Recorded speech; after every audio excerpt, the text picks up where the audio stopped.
Fala pessoal, sejam muito bem-vindos. Hoje eu estou começando aqui uma série de vídeos chamada Analisando Autos de Infração. Nessa série de vídeos, eu não sei ainda quantos vão ser, eu vou mostrar passo a passo o roteiro que eu utilizo para analisar um auto de infração, para poder dar um parecer para um cliente, para poder fazer uma defesa adequada. Eu vou tentar ser bem direto e tratar tudo de forma bem simples para que seja fácil de você entender e acompanhar o raciocínio. Primeiro de tudo, quem está me enviando esse auto de infração e quem está recebendo? A gente não pode começar a analisar um auto de infração sem saber quem são os envolvidos, concorda? Então, primeiro de tudo, foi o município? Que município? Foi um estado? Qual estado? Foi a União? Quem foi que me enviou esse auto de infração? Quem é que está me intimando a pagar, recolher tributos ou pagar uma multa e por que razão? A gente vai chegar na razão, mas enfim, vamos começar com a pessoa. A nossa Constituição, ela traz uma coisa chamada competência tributária. Existem alguns tributos que são da União, alguns tributos que são do Estado e alguns tributos que são dos municípios. Então a primeira coisa que você tem que identificar é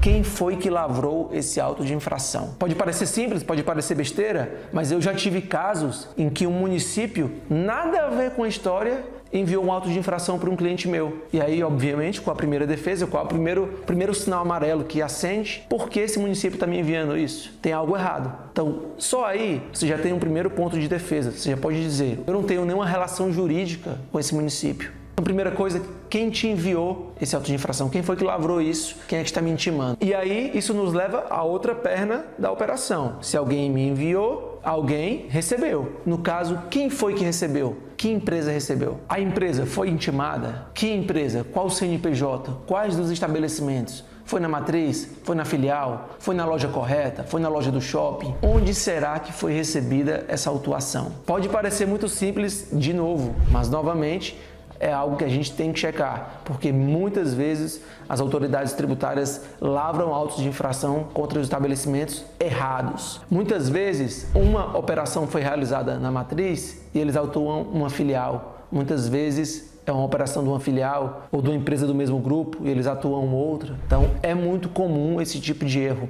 principalmente em empresas que possuem uma multiplicidade de estabelecimentos. Aí você vai me dizer, existe no Código Civil uma teoria que diz que o estabelecimento, a empresa é um corpo uno, né? Tudo bem, mas algo que tem que ser considerado é onde ocorreu essa operação? É uma operação de saída de mercadorias? É uma venda de produto? É uma prestação de serviço? Você não pode confundir a unidade patrimonial de uma pessoa jurídica para fins de avaliação de empresas ou para fins contábeis ou qualquer coisa do tipo com a finalidade tributária. Vou ler para vocês o que o STJ disse no recurso especial número 1.817.342. Abre aspas. A matriz não tem legitimidade para representar processualmente as filiais nos casos em que o fato gerador do tributo se opera de maneira individualizada em cada estabelecimento comercial/industrial, haja vista que, para fins fiscais, matriz e filial são considerados entes autônomos. Então, veja só, autônomos. Então, é muito importante,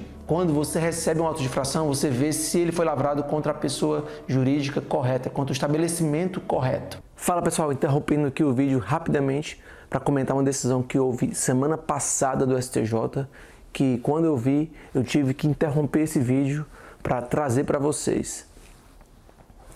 Antes de falar dela, eu vou falar de duas outras decisões. Então vamos falar de uma decisão de 2019, uma de 2020, uma de 2021.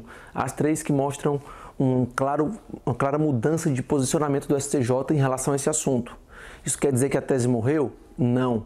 Isso quer dizer que nós temos que ter cuidado com a mudança de entendimento e devemos alertar os nossos clientes em relação a isso. A primeira decisão, em 2019, foi o RESP número 1.286.122.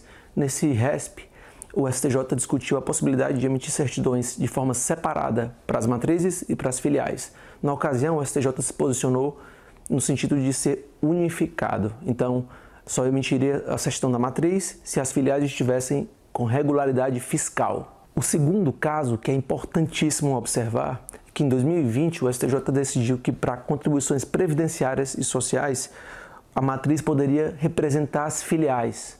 Ou seja, já mostra o início de uma flexibilização em relação a isso. O STJ disse especificamente que tal posicionamento não se aplica no caso de contribuições previdenciárias ou sociais, cuja apuração é feita de forma centralizada na matriz, responsável pelas folhas de salários, ainda que o recolhimento da exação seja feito por cada estabelecimento com seu CNPJ próprio. Estamos falando do RESP 1.710.126.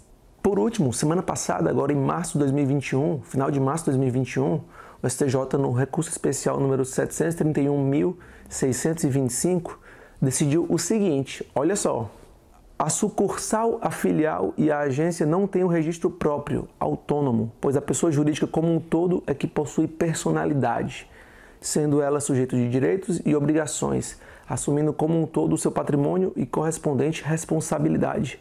As filiais são estabelecimentos secundários da mesma pessoa jurídica, desprovidas de personalidade jurídica e de patrimônio próprio, apesar de possuírem domicílios em lugares diferentes. O fato das filiais possuírem CNPJ próprio confere a elas somente autonomia administrativa e operacional para fins fiscalizatórios, não abarcando a autonomia jurídica, já que existe a relação de dependência entre o CNPJ das filiais e o da matriz. O que é que isso quer dizer? Justamente que a jurisprudência está virando. Então, quem entrou com essa defesa em 2019, quem entrou com essa tese em 2019 para se defender, está vendo uma mudança de entendimento. Novamente, quer dizer que a tese morreu? Ainda não, mas é algo que está sendo flexibilizado pelo STJ. Então, muito cuidado no que você vai prometer para o seu cliente, beleza? Um último ponto que eu queria ressaltar com vocês é: será que o fisco incluiu apenas as pessoas corretas no auto de infração? Ah, mas por que você está perguntando isso? Porque isso, na prática, a gente está vendo cada dia mais. O fisco, para facilitar a vida dele, o que ele faz?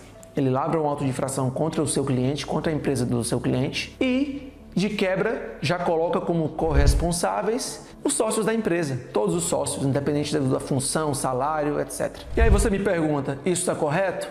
Não. É óbvio que não. Existe um princípio básico do direito que é a separação entre a pessoa física e a pessoa jurídica. Isso aqui eu não preciso ensinar a ninguém. Para que a gente possa fazer algum tipo de mistura entre pessoa física e jurídica, é necessário que hajam alguns requisitos, né? Cada esfera do direito vai ter seus requisitos. No trabalhista, sabe Deus quais são os requisitos. No civil também. No tributário, eu posso dizer para vocês, abram o artigo 135 do CTN. Lá tem claramente as hipóteses em que os seus sócios, os sócios da pessoa jurídica podem ser incluídos no auto de infração. E o artigo 135 ele é muito claro, são necessários um dos 3 requisitos: infração à lei, excesso de poderes ou infração ao estatuto ou contrato social da empresa. Apenas em uma dessas 3 hipóteses, o sócio da empresa pode ser incluído no auto de infração. Essa questão, inclusive, é muito polêmica porque recentemente o STF, ao analisar um caso, ele entendeu que o contribuinte praticou crime simplesmente porque não pagou o tributo. Tendo em vista que somos um país que vive em crise,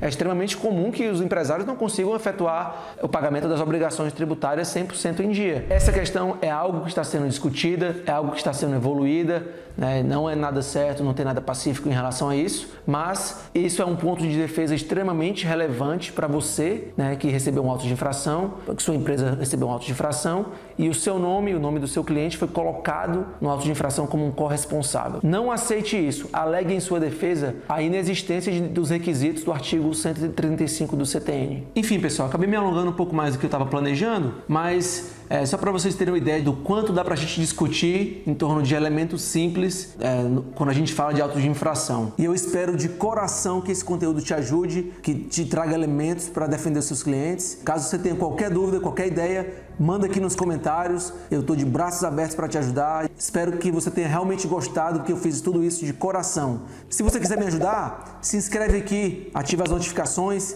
Isso ajuda demais. Vocês não têm ideia do quanto isso ajuda. Faz uma forcinha aí, né? A gente está aqui te ajudando, trazendo aqui uma discussão super interessante, super relevante, que vai te ajudar nas tuas defesas. Ajuda aqui se inscrevendo. Espero que vocês tenham gostado. A gente se vê no próximo vídeo aqui da série.